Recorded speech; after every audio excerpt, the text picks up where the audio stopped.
Bismillahirrahmanirrahim. Assalamu alaikum students. How are you all? I hope all will be good. I am your physics instructor Afaq Ashraf.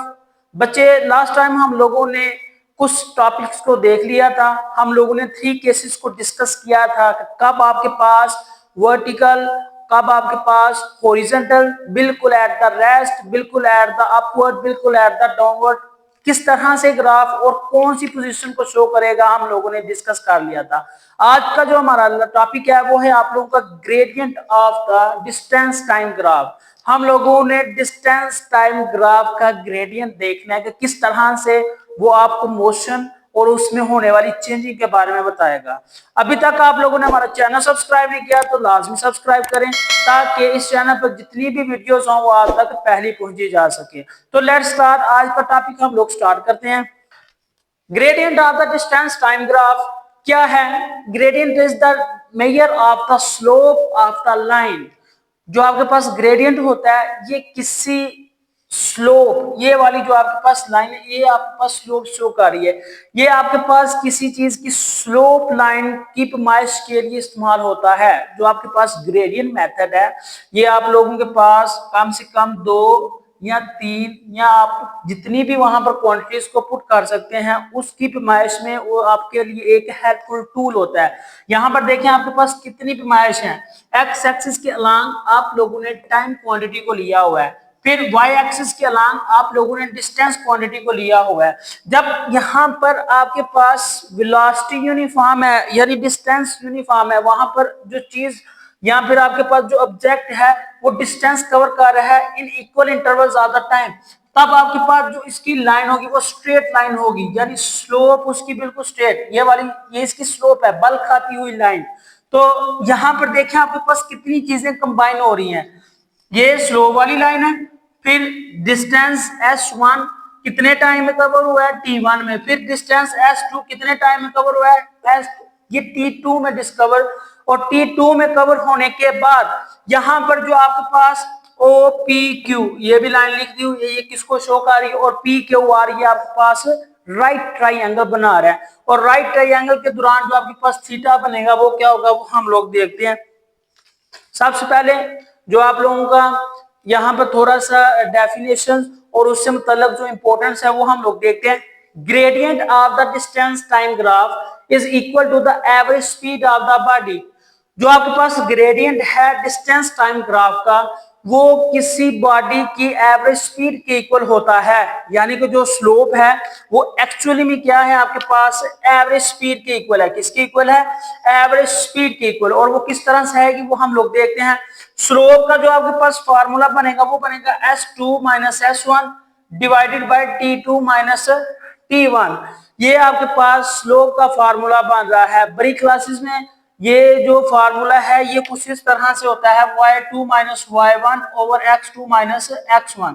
ये आपके पास slope का formula वहां पर mention होता है।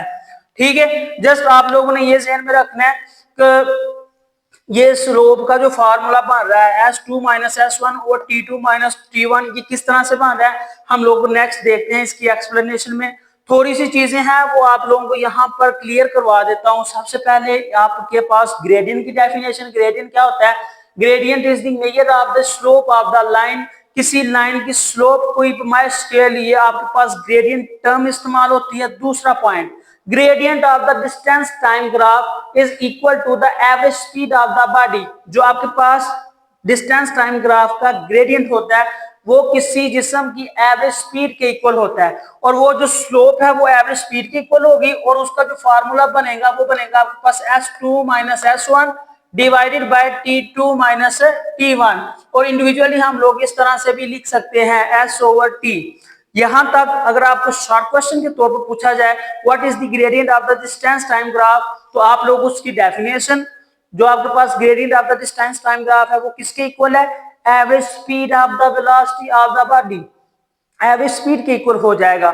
और थर्ड नंबर पर आपने उसका फार्मूला लिख देना है। ठीक है, मजीद आप लोग अगर इसमें ऐड करना चाहें तो आप लोगों को इस पे क्या कर सकते हैं, ये वेलोसिटी वाली लाइन को भी ऐड कर सकते हैं। आप लोगों का शॉर्ट क्वेश्चन क्लियर हो जाएगा। Get it? जो आपके पास वेलोसिटी है वो क्या है? The steeper the gradient. Velocity की वैल्यू कब ज्यादा कब कम होगी वो हमें इस चीज से पता चलेगा। द स्टीपर द ग्रेडियंट, जितनी ज्यादा जो ढलान है वो होगी, तिरछी होगी, यानी कि वहां पर जो उसको रास्ता मिलेगा वो जितना ज्यादा उस चीज को, उस ऑब्जेक्ट को नीचे की तरफ लाने में मददगार होगा, द ग्रेटर द वेलोसिटी, उतनी ही ज्यादा वहां पर क्या होगा, वेलोसिटी की वैल्यू ज्यादा हो जाएगी। ठीक है, आपके पास जितना ये वाला रास्ता, ये देखिए जितना ज्यादा तिरछा होगा, इसके ऊपर मूव करने वाली चीज, फॉर एग्जांपल यहाँ पर एक बॉल है, तो वो जितना ज्यादा तिरछा होगा उतनी ही स्पीड के साथ क्या होगा, वो बॉल नीचे की तरफ मूव करेगी, वो इसकी वेलोसिटी को इंक्रीज कर देगा। क्या कर देगा? इंक्रीज। जितना ज्यादा स्टीपर ग्रेडियंट होगा उतनी ही ज्यादा उसकी वेलोसिटी होगी। A horizontal line indicate zero velocity, ये जो आपके पास हॉरिजॉन्टल लाइन है ना, ये वाली एक्स एक्सिस की लाइन, ये जो डॉटेड्स की शक्ल में है, ठीक है, ये वाली, ये आपके पास इस चीज को बराबर करवा रही है कि आपके पास जो वेलोसिटी की वैल्यू वो जीरो है, एक्स एक्सिस के अलॉन्ग है, यानी कि no movement at the rest. आप इसको रेस्ट पोजीशन भी कह सकते हैं। क्या कह सकते हैं? Rest position. जब कोई भी चेंजिंग इन वेलोसिटी नहीं आ रहा, वहां पर किसी भी किस्म का एक्सेलरेशन प्रोड्यूस नहीं होगा। एक्सेलरेशन प्रोड्यूस करने के लिए सबसे जरूरी चीज है वहां पर वेलोसिटी, और अगर वहां पर आपके पास कोई ऑब्जेक्ट मूव नहीं कर रहा तो किसी किस्म का जो एक्सेलरेशन है वो वहां पर प्रोड्यूस नहीं होगा। इसकी एक्सप्लेनेशन देखें, तफसील देख लेते हैं थोड़ी सी, वो क्या है? Consider the distance time graph of a uniform speed.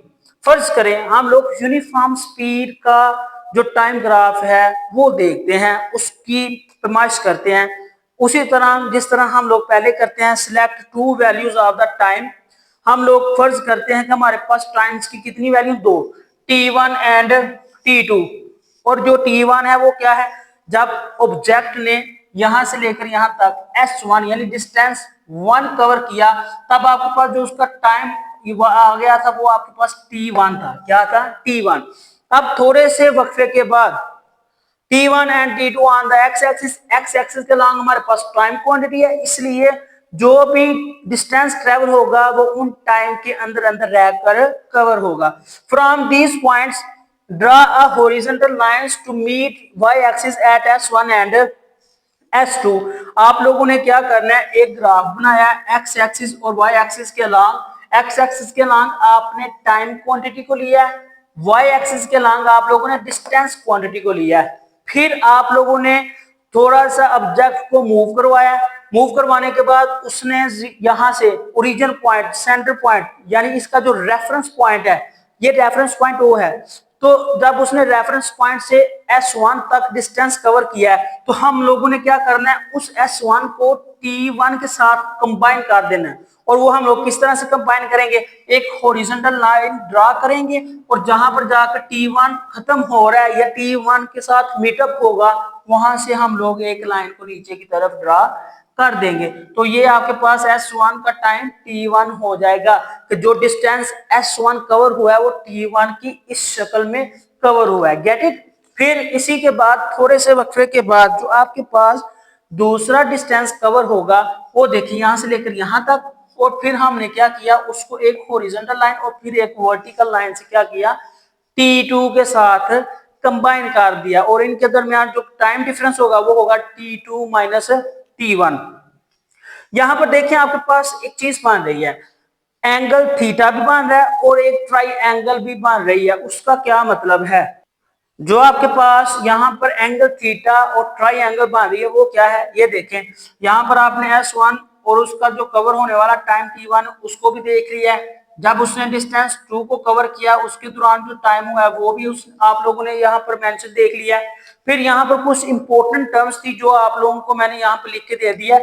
X axis के लॉन्ग आपके पास टाइम है, वाई एक्सिस के लॉन्ग आपके पास डिस्टेंस है, OPQ यानी O जिस पॉइंट पर उसने कट कर रहा है P, और फिर आपके पास जो वो स्ट्रेट लाइन बन रहा है Q, यानी ये आपके पास जो स्ट्रेट लाइन है ये इस बात को जाहिर करती है कि कोई भी ऑब्जेक्ट है वो इक्वल डिस्टेंस कवर कर रहा है in equal intervals of the time, वक्त के मसावी वक्फों में मसावी फासला तय करने के लिए जो आपके पास लाइन ड्रा की जाएगी वो बिल्कुल स्ट्रेट लाइन होगी। क्या होगी? आपके पास एक स्ट्रेट लाइन होगी और उस स्ट्रेट लाइन के पॉइंट्स क्या हैं? ओ से स्टार्ट हो रही है, पी पॉइंट पर कट हो रही है, जहां पर इसका रिलेशनशिप यहां पर बन जाएगा S1 और T1 के दरमियान। फिर वो कहां पर जा रही है? Q के साथ। यहां पर आपके पास क्या है? ये हॉरिजॉन्टल लाइन ड्रा की गई है, यानी कि वहां पर किसी भी किस्म की वेलोसिटी नहीं है, ऑब्जेक्ट रेस्ट की हालत में। इसलिए ये जो S1 से लेकर R तक है ये आपके पास डॉटेड लाइन, ये आपके पास रेस्ट की हालत को शो कर रहा है, रेस्ट मोशन को शो कर रहा है। फिर PQR, यानी कि ये देखें PQR, अगर आप लोग थोड़ा सा गौर करें ना, थोड़ा सा ये देखें, ये आपके पास P Q तक, फिर Q से लेकर R तक और दोबारा से क्या हो गया? ये इस तरह से मीटअप हो गई। अब ये आपके पास क्या बन रही है? Right triangle. क्या बन रही है? Right triangle.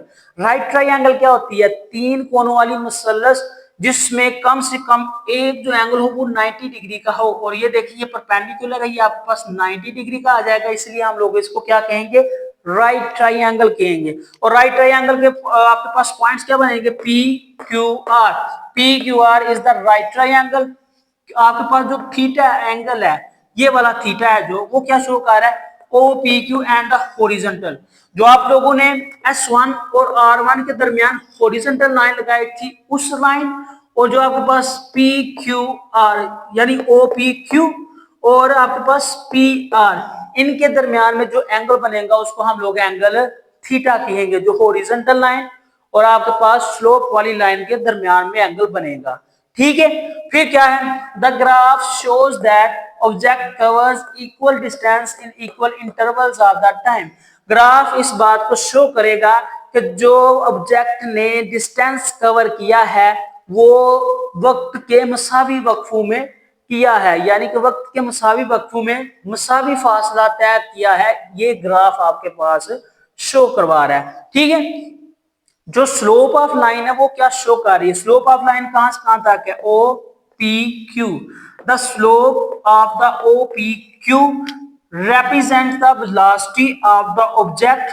जो आपके पास ओ पी क्यू की लाइन है ये आपके पास वेलोसिटी की वैल्यू को शो कर रहा है। किसकी वैल्यू को शो कर रहा है? वेलोसिटी की वैल्यू को रिप्रेजेंट कर रहा है, which is constant in this case। और जो आपके पास क्या है? कांस्टेंट है। कांस्टेंट किस तरह से? आपके पास इसकी वैल्यू चेंज नहीं हो रही, इसकी वैल्यू आपके पास सेम है।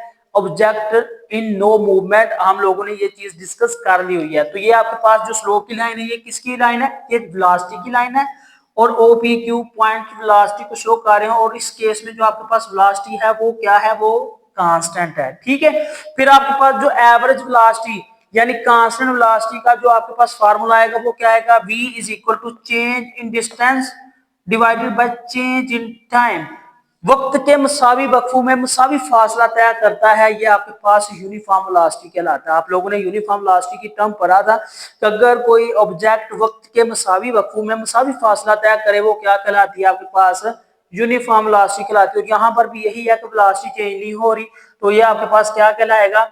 ये आपके पास यूनिफॉर्म वेलोसिटी। लेकिन यहाँ पर आप लोग ग्रेडियंट के बारे में देख रहे हैं, तो यहाँ पर फासला भी चेंज हो रहा है और आपके पास टाइम भी चेंज हो रहा है। लेकिन जो कंडीशन यहाँ पर एप्लीकेबल है वो क्या है? वो इसकी वेलोसिटी के हिसाब से है। वेलोसिटी हॉरिजॉन्टल लाइन में है, यानी कि आपके पास जो वेलोसिटी है वो बिल्कुल कांस्टेंट है, वहां पर किसी भी किस्म की मूवमेंट नहीं है। फिर S2 minus S1 divided by T2 minus T1। ये जो आपके पास S2 minus S1 change in distance from final to initial position, ये वो वाला है। और ये होता है S ओवर T के इक्वल होता है। The tangent angle theta is equal to slope of the OPQ। और हम लोगों ने ये चीज पहले ही देख ली थी कि जो आपके पास स्लोप है वो टेंजेंट एंगल थीटा के इक्वल है, यानी कि आपके पास जो tan थीटा है यहाँ पर, ये आपके पास जो tan थीटा वो किसके बराबर होगा? Slope of the line OPQ। OP के इक्वल क्या होगा? आपके पास ये स्लोप होगी, और स्लोप किसके इक्वल आ जाएगी? tan थीटा के। तो उस हिसाब से जो उसकी वैल्यू बनेगी वो क्या बनेगी? वो बनेगी S2 minus S1 is equal to S over T। फिर आप लोग देखिएगा कि जो डिस्टेंस कवर होगा इन दिस टाइम वो क्या है? हम लोग उस चीज को डिस्कस करते हैं कि आपके पास जो डिस्टेंस कवर हो रहा है वो क्या होगा। Distance covered in this time is intervals क्या है आपके पास, जो आपके पास s है ना वो होता है s2 माइनस s1 के इक्वल। किसके इक्वल है? s2 माइनस s1 के इक्वल। और जो आपके पास टाइम है वो क्या है? वो t2 माइनस t1 के इक्वल है, यानी कि final time minus initial time. फिर the slope or the gradient is the measure of the angle theta of the triangle P Q R. और हम लोगों ने देख लिया पी क्यू आर के दरमियान एक राइट ट्राइंगल एग्जिस्ट कर रही है जिसमें एक राइट एंगल है 90 का एंगल है, और उसकी जो स्लोप बनेगी उस हिसाब से वो क्या बनेगी? पी क्यू, ये देखिए P Q and P R, P Q over P R, ठीक है। ये आपके पास इसकी स्लोप बन जाएगी पी क्यू पी आर, यानी ये देखें पी आर कहां पर है आपके पास? T2 माइनस T1, उसका डिफरेंस है। पुट कर दी यहां पर वैल्यूज T2 माइनस T1, और जो आपके पास पी क्यू है वो उसका जो डिफरेंस है वो क्या है आपके पास? S2 minus S1। और अभी अभी हम लोगों ने इसके इंटरवल्स को डिस्कस किया है, जो S है वो होता है S2 माइनस S1 के इक्वल, और T2 माइनस T1 के इक्वल क्या किया है आपके पास? T है। Average speed during the interval t is equal to v average is equal to s over t। और जो आपके पास tan थीटा वो अभी अभी हम लोगों ने डिस्कस किया है कि वो स्लोप के इक्वल है। तो आपके पास जो tan थीटा वो किसके है? Slope of the graph line. जो आपके पास ये तिरछी लाइन है, ढलवान वाली लाइन है, ये आपके पास उसकी स्लोप है। जो एंगल थीटा है वो आपके पास इस स्लोप के इक्वल होगा। और जो बेसिकली स्लोप है ना वो है आप लोगों की डिस्टेंस S1 और R के दरमियान, और आप लोगों की लाइन OPQ के दरमियान ये एंगल थीटा बन रहा है, और जो आपके पास स्लोप ऑफ ग्राफ लाइन को शो कर रहा है, ठीक है। इसके कुछ की पॉइंट्स हैं वो मैंने आप लोगों को यहाँ पर लिख दिए हैं, ठीक है। की पॉइंट्स, सबसे पहले पॉजिटिव ग्रेडियंट। पॉजिटिव ग्रेडियंट कब होगा? Negative gradient. नेगेटिव ग्रेडियंट कब होगा? Zero gradient. जीरो ग्रेडियंट क्या होगा? जो पॉजिटिव ग्रेडियंट है वो तब होगा objects moving away from the reference point. जब आपके पास कोई ऑब्जेक्ट रेफरेंस पॉइंट यानी ओ पॉइंट से, इसके सेंट्रल पॉइंट से अवे मूव करेगा, उससे दूर मूव करेगा, वो आपके पास ग्रेडियंट की जो वैल्यू होगी वो पॉजिटिव हो जाएगी। क्या हो जाएगी? Positive value. जब भी कोई ऑब्जेक्ट रेफरेंस पॉइंट यानी उसके सेंटर पॉइंट से अवे मूव करेगा वो आपके पास क्या आ जाएगी? वो आपके पास पॉजिटिव ग्रेडियंट की वैल्यू आ जाएगी। दूसरे नंबर पर है आप लोगों का नेगेटिव ग्रेडियंट। नेगेटिव ग्रेडियंट कब आएगा? Object moving towards the reference point. जब आपके पास ऑब्जेक्ट रेफरेंस पॉइंट के करीब करीब यानी रेफरेंस पॉइंट की तरफ, टुवर्ड्स द रेफरेंस पॉइंट की तरफ मूव करेगा वो आपके पास नेगेटिव ग्रेडियंट कहलाएगा। Get it? और जो इसका तीसरा रिजल्ट है वो क्या है? Zero gradient. जब आपके पास ऑब्जेक्ट मूव नहीं कर रहा तो आपके पास जो वो ग्रेडियंट होगा वो क्या होगा? जीरो होगा। क्या होगा? जीरो होगा। ये था आप लोगों का distance time graph in the terms of the gradient. और इन सब का जो खुलासा है, तशरीह है, जो इसकी इंटरप्रिटेशन है वो क्या है? By analysing the whole procedure, सारे मौजू को मद्देनजर रखते हुए, सारी चीजों को अंडरस्टैंड करते हुए, we will be able to understand the object's velocity and direction of the motion। हम लोग इस काबिल होंगे कि हम लोगों ने ऑब्जेक्ट्स की मोशन और वेलोसिटी को डिस्कस कर लिया, उसको डिटरमिन कर लिया, उसको मालूम कर लिया। तो ये चीज थी आप लोगों की जिसमें आप लोगों ने gradient of distance time graph को पढ़ा। आई होप आप लोगों को लेक्चर की अंडरस्टैंडिंग हो गई होगी। आप लोगों ने जो रिजल्ट पढ़ा है उससे तो आप लोगों को ये चीज क्लियर हो गई होगी कि किस तरह से जो ग्राफ डिस्प्लेसमेंट या ग्राफ डिस्टेंस वाला हमारे पास तरीका है, मेथड है, वो हमें मोशन को अंडरस्टैंड करने में कितना हेल्पफुल रहता है।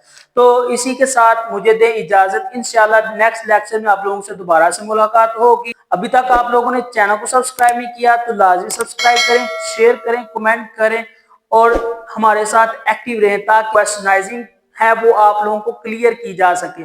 किसी भी चीज की समझ ना आए कमेंट लाजमी करनी है ताकि आप लोगों के क्वेश्चन का आंसर दिया जाए। तब तक के लिए अल्लाह हाफिज।